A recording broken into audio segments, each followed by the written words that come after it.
Assalamualaikum warahmatullahi wabarakatuh. Back to my channel Edukasi Indo Channel. Kali ini saya akan menjelaskan secara detail penggunaan Scopus. Di video sebelumnya kita sudah membahas secara detail penggunaan Google Scholar. Oke, Scopus. Tentu para akademisi, para bapak ibu dosen di seluruh Indonesia sudah sangat familiar dengan kata Scopus ya.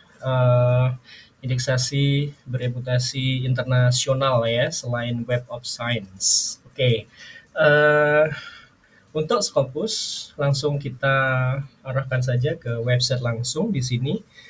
Saya di sini akan fokus menjelaskan eh, terkait dengan jurnal Scopus yang discontinue dan yang tidak ya. Kadang kita sebelum mencari jurnal atau submit jurnal kita harus tahu dulu ya mana saja jurnal yang terindeks Scopus yang discontinue ya. Discontinue itu sementara diberhentikan ya atau terhapus indeksasi dari Scopus. Tapi jurnal-jurnal artikel-artikel yang sudah terbit sebelum discontinue itu masih diakui ya, masih diakui dan terindeks Scopus dan bisa digunakan untuk kenaikan pangkat ya, semisal ke lektor kepala ataupun guru besar atau mungkin persyaratan-persyaratan akademik yang lainnya.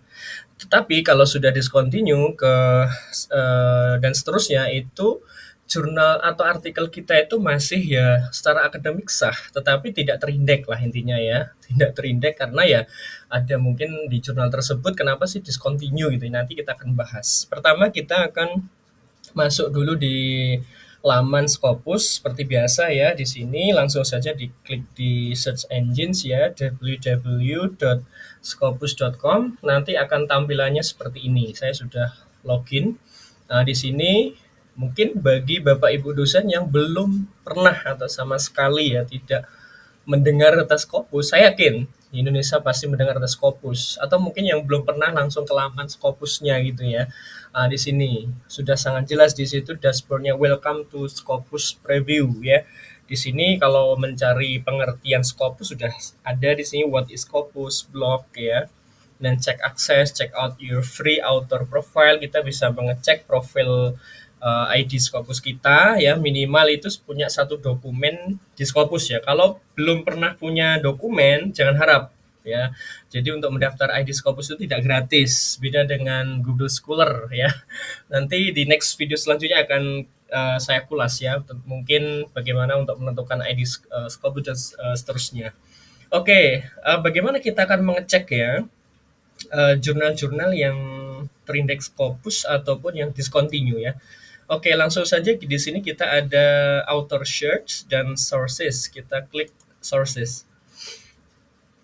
Oke, nanti akan diarahkan ke tampilan berikut ini. Ini biasanya untuk mencari jurnal. Ada dua website untuk mencari jurnal sebenarnya Scopus. Satunya adalah ini ya, Simagu ya atau SGR ini ya, Simago Journal and Country Rank. Ini secara spesifik melihat jurnal rankings ya, jurnal value, country ranking dan sebagainya. Tapi kalau ingin melihat apakah jurnal tersebut itu discontinue atau tidak, ya saya lebih spesifik menggunakan ini ya, Scopus Preview.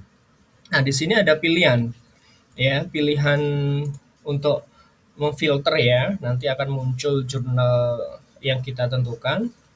Kita pakai subject area juga bisa, title juga bisa langsung ya kalau ini spesifik, atau publishernya atau ISSN-nya. Kita coba langsung title saja.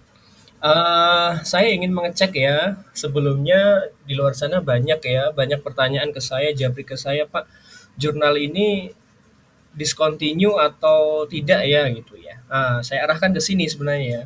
Saya ingin ngecek satu jurnal, kebetulan saya sudah ini ya menentukan ini. Saya cek ya, Academic Journal of Interdisciplinary Studies. Nah, kita cek ini ya. Jadi kita harus tentukan kalau kita untuk memastikan ya, belum percaya mungkin discontinue atau tidak gitu ya. Karena biasanya discontinue kok terus aktif gitu ya. Ada juga seperti itu, aktif mencari naskah ya, terbitannya banyak, reviewnya cepat, mahal dan sebagainya, itu biasanya terindikasi ya. Scopus saat ini lagi istilahnya sangat ketat ya. banyak jurnal-jurnal yang sebelumnya terindeks Scopus kali ini di list ya, membuat ada list table itu di apa ya, discontinue karena ada temuan-temuan dari pihak Scopus yang itu tidak bagus secara etika ya, mungkin cepat, terbitannya banyak, mungkin biayanya terlalu mahal dan sebagainya, banyak itu. Kalau lihat nanti di video selanjutnya nanti kita akan saya buat ciri-ciri jurnal predatory journals itu. Oke, to the point directly ya. Tadi saya sudah put this title Academic Journal of Interdisciplinary Studies. Langsung saja kita find sources. Nanti kita akan diarahkan ke sini. Ya, langsung ada satu one result di sini. Ya, di sini tulisannya ada source title, site score, highest percentile dan sebagainya. Ini A ya, berarti ini tidak terindeks ya, tidak terindeks Scopus. Caranya kita akan buka dulu ya. Kalau ini kan secara jurnal dulu tampilan hasil filter saya tadi. Kita harus ngecek jurnal tersebut. Diklik saja, langsung mengarah ke sini. Nah, ini source detailsnya dari jurnal tersebut. Nah, di sini sangat jelas nama jurnalnya. Kemudian di bawah nama itu ada years currently covered by Scopus from 2018 to 2024. Jadi ini tahun saat ini yang bisa di cover ya, bisa terindeks atau yang terindeks Scopus itu mulai tahun 2018 sampai 2024. Nah, sekarang kan 25, berarti ini sudah discontinue.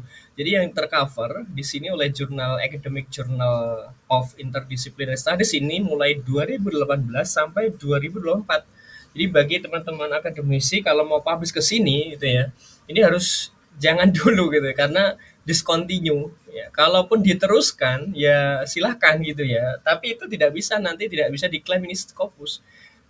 Artikel yang dari 2018 sampai 2024 itu masih Scopus loh ya, walaupun sekarang discontinue masih itu, masih bisa digunakan mungkin ya untuk kenaikan-kenaikan. Tapi kalau saat ini tidak.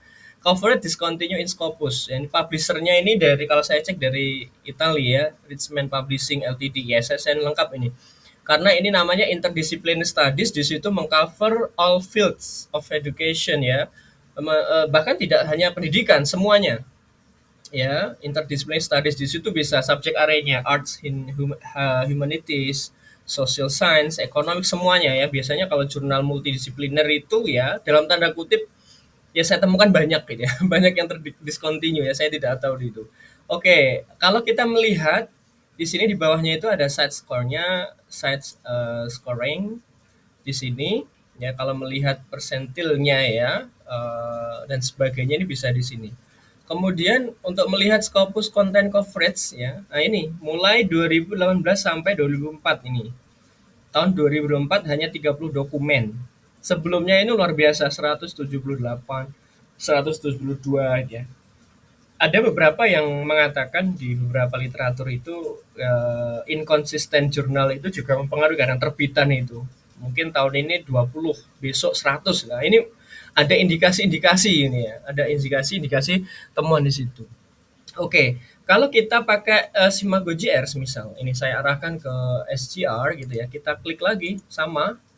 Nah, coba ini pakai yang SGR ya. Nah, ini sangat jelas di sini muncul Academic Journal of Interdisciplinary Studies dari Italia, Richmond Publishing Ltd. Kita klik ya untuk melihat identitas jurnal ini ya.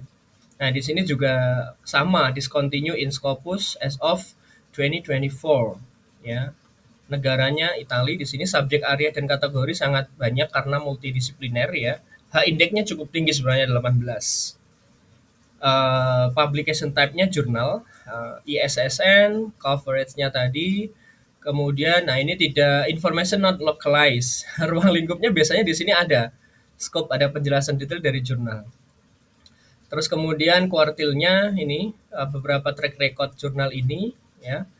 Kalau diturunkan ini ya, ini ada identitas dari jurnal tersebut. Nah, di sini juga sangat jelas ya untuk ini show this widget in your own website Academic Journal of Interdisciplinary Studies.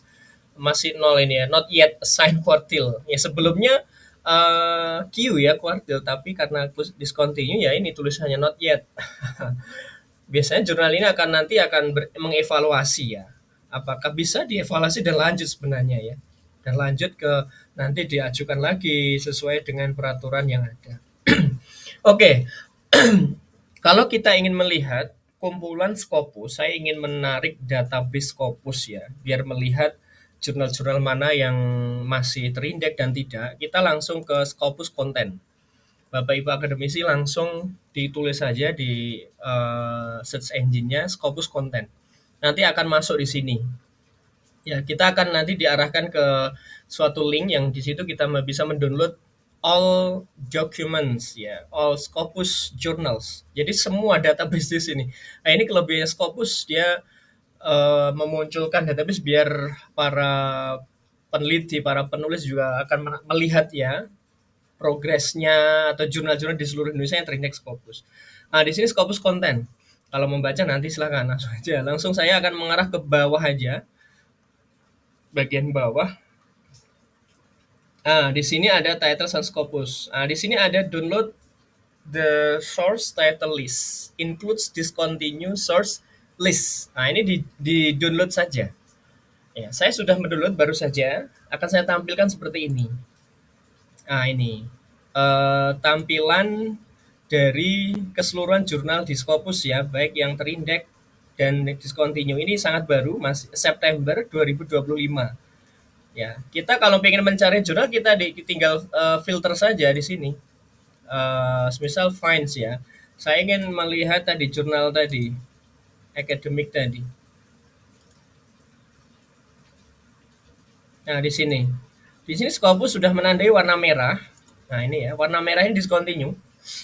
Ya, kita bisa scroll ke bawah. Yang warna merah-merah ini adalah discontinue semua ya. Nah, ini yang kalau yang nggak diwarnai ya tidak ya.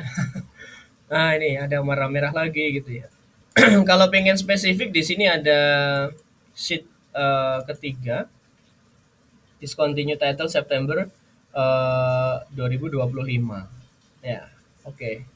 Ini ya, coba kita cek bentar.